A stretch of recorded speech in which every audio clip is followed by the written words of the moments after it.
সাধারণ ডিম বাজারে বিক্রি করে ওমেগা-3 নাম দেওয়া হচ্ছে বলে অভিযোগ করেছেন জাতীয় ভোক্তা অধিকার সংরক্ষণ অধিদপ্তরের মহাপরিচালক AHM শফিকুজ্জামান।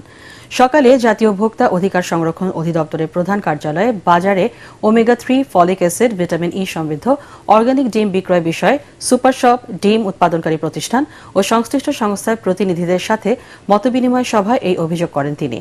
ভোক্তা অধিকার সংরক্ষণ অধিদপ্তরের মহাপরিচালক জানান, ওমেগা-3 নামে যে ডিম বাজারে 10 টাকা বেশি দরে বিক্রি হচ্ছে তার কোনো প্রমাণ নেই। কাপ্তান বাজার থেকে ডিম কিনে 10 টাকা বাড়িয়ে বিক্রি করলে আইনি ব্যবস্থা নেওয়া হবে বলে জানান AHM শফিকুজ্জামান। ডাক্তারদেরকে প্রভোগ করা হচ্ছে যে কি এই ওমেগা সমৃদ্ধ ডিম প্রেসক্রিপশন করার জন্য, এবং সেই ডকুমেন্ট আমার কাছে আছে। এখানে একটা অ্যাডভার্টাইজমেন্ট আমি আপনাদেরকে দেখাতে পারি। সেটি কি একটা অবস্থা দাঁড়াচ্ছে, সেটি হলো আপনার বিজ্ঞাপন দেওয়া হচ্ছে যে ওমেগা-3 ডিম কেন খাবেন, হৃদরোগের ঝুঁকি কমায়, ক্যান্সার প্রতিরোধে সহায়তা করে, ত্বক সুস্থ রাখতে সহায়তা করে, হতাশা ও উদ্বেগ কমাতে সহায়তা করে। মাত্রাটা কত, আদৌ করে কিনা, এটা কোনো সায়েন্টিফিক ডকুমেন্ট আছে কিনা। এখন এটি দেখে আমি একজন সাধারণ ভোক্তা, আমি 100 টাকা বেশি দামে ডজন ডিম কিনলাম আর আমি সেটার প্রতিকার পেলাম না, সেটি তো অবশ্যই এটি দেখার বিষয় আছে, এবং এটি আমি মনে করি একটি জনগুরুত্বপূর্ণ বিষয়, এবং সেটি আমরা এটার সর্বশেষ খতিয়ে দেখব। আমি নিশ্চিত হতে চাই বাজারে যে ডিমগুলো আছে সেটি আপনাদের ডিক্লারেশন অনুযায়ী সেটি সঠিক আছে, আর যদি সঠিক না থাকে সেখানে আমাদের যেগুলো আইনগত ব্যবস্থা আছে আমরা প্রতিটা ব্যবস্থা নেব। বাজারে তেজগাঁ মার্কেট অথবা যেখানে কাপ্তান বাজার থেকে ডিম কিনে প্যাকেট করে এটি যদি কোনো কর্তৃপক্ষ যদি বাজারজাত করে ওমেগা-3 বলে 9 টাকা বা 10 টাকা বৃদ্ধি করে, এটি অবশ্যই আমি বলবো এটি আমাদের ভোক্তার অধিকার লঙ্ঘন করা হচ্ছে, অর্থাৎ আমি প্রতারণার আশ্রয় নিচ্ছি। সেই প্রতারণাটা কি, আমি যেটি নর্মাল ডিম সেটিকে আমি ডিক্লেয়ার করেছি ওমেগা-3, এবং সেখানে কিন্তু কিছুটা ওমেগা-3 আছে। এটি যদি আমি 9 টাকা বা 10 টাকা যেটা আমি বেশি দামে আমি চার্জ করছি, সেটি অবশ্যই সেই ট্রেসেবিলিটিটা থাকতে হবে, প্রতিটা ডিমের ট্রেসেবিলিটি থাকতে হবে। এই জন্য আমি যে জিনিসটা আজকে মিটিং ডেকেছি, আমি সব পক্ষকে শুনবো। এখানে ক্ষুদ্র খামারিদের পক্ষ থেকেও প্রতিনিধিত্ব আছে, আমাদের এখানে বাংলাদেশ ট্রেড অ্যান্ড ট্রেড কমিশনের যারা এটা নিয়ে গবেষণা করে তাদের প্রতিনিধিত্ব আছে, লাইভ স্টকের আছে, আমাদের কম্পিটিশন কমিশনের প্রতিনিধিত্ব আছে, এবং এখানে আমাদের অনেকগুলো গোয়েন্দা সংস্থার প্রতিনিধিত্ব আছে। এটা নিয়ে আমরা অনেক ডিপে কাজ করতে চাই। ইম্পর্টেন্ট সেটি হলো যে আমরা যে জিনিসটা ডিক্লেয়ার করছি সেই জিনিসটা কতটুকু ট্রেসেবিলিটি, অর্থাৎ এটি আমরা কি একদম স্পেসিফিক এটি নিয়ন্ত্রিত ফার্ম থেকে এটি আনছি কিনা সেই বিষয়টিও নিশ্চিত হওয়া দরকার। এই কারণে আমি কিছু ডকুমেন্ট আপনাদের কাছে চাবো। আমাদের যেহেতু আমরা একটা রেজুলেশন করব, সেই রেজুলেশনে আমরা চাইবো যে আপনারা গত 6 মাসে এটি কতটুকু উৎপাদন করেছেন, কতটুকু আপনার মার্কেট করেছেন, সেই একটা ডকুমেন্ট চাইবো, এবং আমি আশা করি যে আপনারা আমাদেরকে হেল্প করবেন। আর একটি বিষয় হলো যে এখানে এটির আমি জানি না যে বিএসটির সেই ক্যাপাসিটি আছে কিনা, কিন্তু আমাদের অলরেডি লাইভ স্টকের এই বিষয়ে একদম অ্যাক্রিডিটেড ল্যাব আছে, এবং এটা তাদের জুরিসডিকশনের বিষয়, কিন্তু এটি কিন্তু খুবই টেকনিক্যাল একটা বিষয়। সেখানে যেহেতু তাদের ল্যাব আছে, আমি আশা করব যে এই ল্যাবটার বিষয়ে আপনারাও লাইভ স্টক থেকে ওনাদেরকে একটু মোটিভেট করেন, এবং সেখানে ফিয়ের যে বিষয়টা আমি বললাম, সেখানে যদি এখানে আমাদের টেস্ট যে ফি এটি যদি অতিমাত্রায় হয় তাহলেও মানুষ উদ্বুদ্ধ হয় না, সেখানে এই বিষয়টা নিয়েও আমরা অ্যাড্রেস করব। আর ফাইনালি আমি যে কথাটা বলে শেষ করব সেটি হলো যে এটি বোধহয় আরও থরো ইনভেস্টিগেশন হওয়া দরকার। ফাইনালি আমি যে কথাটা বলবো এটি বোধহয় আরও থরো ইনভেস্টিগেশন করা দরকার, কারণ আপনারা বলেছেন আপনাদের অবস্থান থেকে। এই কারণে আমি একটা কমিটি করে দিতে চাই।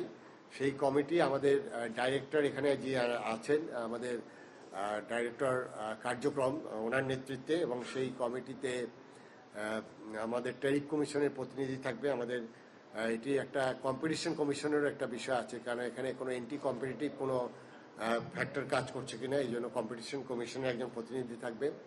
আমাদের প্রাণী সম্পদ অধিদপ্তর থেকে আমরা একজন প্রতিনিধি রাখতে চাই, যেহেতু এটি তাদের বিষয়। এর বাইরে আমরা বিএসটিআইকেও রাখতে চাই, কারণ বিএসটিআই তাদের যেহেতু গভর্নমেন্ট অ্যালোকেশন অনুযায়ী এই স্ট্যান্ডার্ডাইজেশন তাদেরও করার কথা, এবং সেখানে তাদেরও একটা প্রতিনিধি আমরা রাখতে চাই। আমরা সুপার শপ তাদের একজন প্রতিনিধি রাখতে চাই, কারণ যেহেতু তারা মার্কেটিং করে সেখানে তাদেরও কিছু সাজেশন থাকতে পারে, কারণ তারা কিন্তু ভোক্তার কাছে এক্সপোজড, আমাদের কোম্পানিগুলো কিন্তু এক্সপোজ না।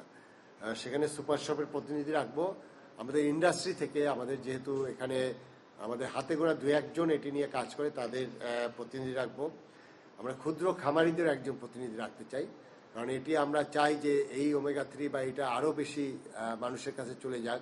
কারণ হলো যে আমাদের দেশে আমরা যেহেতু মাইক্রো নিউট্রিয়েন্ট ডেফিসিয়েন্সিতে ভুগছি, সেখানে আমরা যদি এটিকে আরও বেশি ব্র্যান্ডিং করতে পারি, তাহলে নিশ্চয়ই একটা শ্রেণীর মানুষ কিন্তু আমাদের এই মাইক্রোনিউট্রিয়েন্ট যে ডেফিসিয়েন্সি আছে এবং অ্যাফোর্ডেবল প্রাইজে যদি দিতে পারি, সেটিও কিন্তু আমাদের দেশের জন্য একটা বড় কাজ হবে। যেহেতু আমরা এখন অলরেডি আমরা অনেক জায়গায় ফুড ফর্টিফাই করছি, বিশেষ করে আমাদের যে ভেহিকলগুলো, আমরা লবণে আয়োডিন দিচ্ছি, আমরা ভোজ্য তেলে আমরা ভিটামিন এ দিচ্ছি, আমাদের চালে আমরা জিঙ্ক এবং ফলিক অ্যাসিড দিচ্ছি। সেখানে আমি মনে করি যে এখানে ডিমের মাধ্যমেও যদি আমরা এটা ফর্টিফাই করে মানুষের কাছে দিতে পারি, তাহলেও কিন্তু আমাদের যে পাবলিক হেলথ ইস্যু যেগুলো আছে সেই যেগুলো আমাদের অনেকটাই পূরণ হবে।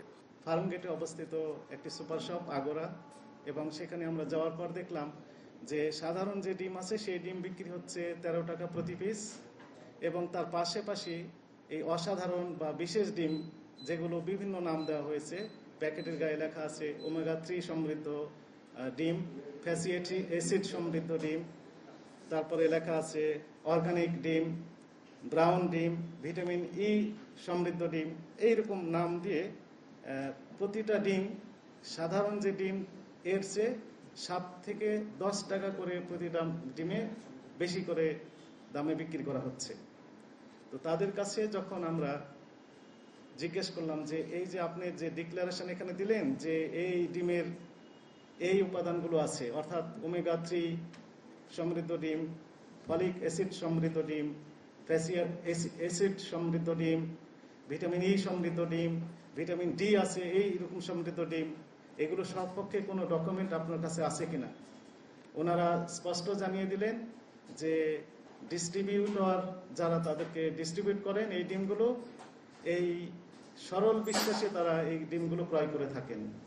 অর্থাৎ তাদেরকে বলা হয়েছে যে এই ডিমে এই উপাদানগুলো আছে, তার সবপক্ষে কোনো ডকুমেন্ট তাদের কাছে দেওয়া হয় না এবং তারাও চায় না।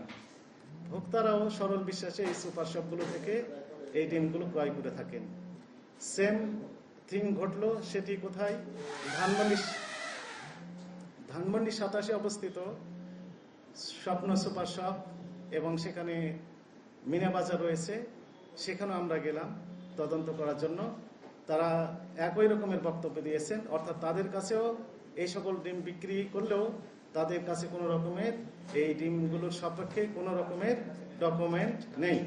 তবে তারা শুধু ক্যাশ মেমো দেখাতে পেরেছিল যে রেনেটা লিমিটেড, যার ডিস্ট্রিবিউশন সেন্টার মিরপুর 7 নম্বর মিল্ক ভিটা রোডে অবস্থিত, এবং আরেকটি প্রতিষ্ঠান প্যারাগন, যেটির ডিস্ট্রিবিউশন সেন্টার মহাখালীতে অবস্থিত, এবং আরেকটি প্রতিষ্ঠানের নামে ক্যাশ মেমো দেখালো। এই ক্যাশ মেমোর প্রেক্ষিতে বা তথ্যের প্রেক্ষিতে মহাপরিচালক স্যার আবার আমাকে নির্দেশ দিলেন যে তুমি একটু ডিপে যাও, সোর্সটা দেখো। এরপরে স্যারের নির্দেশনা অনুযায়ী আমরা মিরপুর 7 মিল্ক ভিটা রোডে গেলাম। সেখানে যাওয়ার পর আমরা যেটি দেখলাম যে তাদের কাছেও এই ডিম, বিশেষ ডিমের সম্পর্কে কোনো রকমের ডকুমেন্ট তারা দেখাতে পারলো না। আমাদের সাথে মিডিয়া সহকর্মীবৃন্দ ছিলেন, এবং সেখানে ডিমগুলো র্যাপিং এবং প্যাকিং করা হচ্ছিল, এই অবস্থায় আমরা দেখলাম। এবং স্যার ইতিমধ্যে উল্লেখ করেছেন যে এই বিশেষ ডিমগুলোর কাভারে আবার বিভিন্ন ওষুধের বিজ্ঞাপন দেওয়া হয়েছে, কিন্তু তারা বলছেন, কর্তৃপক্ষ বললেন যে এই ওষুধ, এই ডিমগুলো শুধু ডাক্তারদের জন্য। তো ডাক্তারদের জন্য হলেও ডিমের গায়ে এমআরপিও লেখা ছিল, উৎপাদনের তারিখ এবং মেয়াদোত্তীর্ণের তারিখ সেগুলো সেখানে দেওয়া ছিল। তবে তাদের ব্যাখ্যায় আমরা খুব সন্তুষ্ট হতে পারি নাই। এরপরে স্যারের নির্দেশনা অনুযায়ী আমরা মহাখালীতে অবস্থিত যে প্যারাগন, সেখানে আমরা গেলাম। তাদের কাছেও একই রকমের, তবে তারা 2-1টি ডকুমেন্ট আমাদেরকে দেখালেন সেখানে হয়তো 2 বছর, ওনারা বললেন যে বছরে 2 বছর পর পর এই ডিমগুলো টেস্ট করেন, তাদের কোনো নিজস্ব ল্যাবরেটরি নেই, অন্য ল্যাবরেটরি থেকে পরীক্ষা করেন 2 বছরে একবার। এরকম 1-2টি কাগজ আমাদেরকে দেখালেন। তো এখানেও আমরা হতাশ হলাম এবং হতাশ হয়ে স্যারের নির্দেশনা অনুযায়ী তৎক্ষণাৎ আইনগত কোনো ব্যবস্থা এই প্রতিষ্ঠানদের বিরুদ্ধে না নিয়ে বরং তাদেরকে সুযোগ দেওয়া হলো পরবর্তী রবিবার অর্থাৎ 2 জুন তারিখে যেন তাদের সপক্ষে এই ডিমগুলো সপক্ষে যত রকমের টেস্ট রিপোর্ট আছে, কোন কোন ল্যাবরেটরি থেকে তারা টেস্ট করান, তার ডকুমেন্ট সহ কোন কোন ডিপার্টমেন্ট তাদেরকে সার্টিফিকেট দিয়েছেন, অর্গানিকের সপক্ষে কি কি ডকুমেন্ট আছে, ফলিক অ্যাসিড সম্পর্কে, ওমেগা 3 যে বলা হচ্ছে, এইগুলোর সপক্ষে যে সকল কাগজপত্র আছে সবগুলো নিয়ে 2 তারিখে জমা দেওয়ার জন্য নির্দেশনা দেওয়া হলো।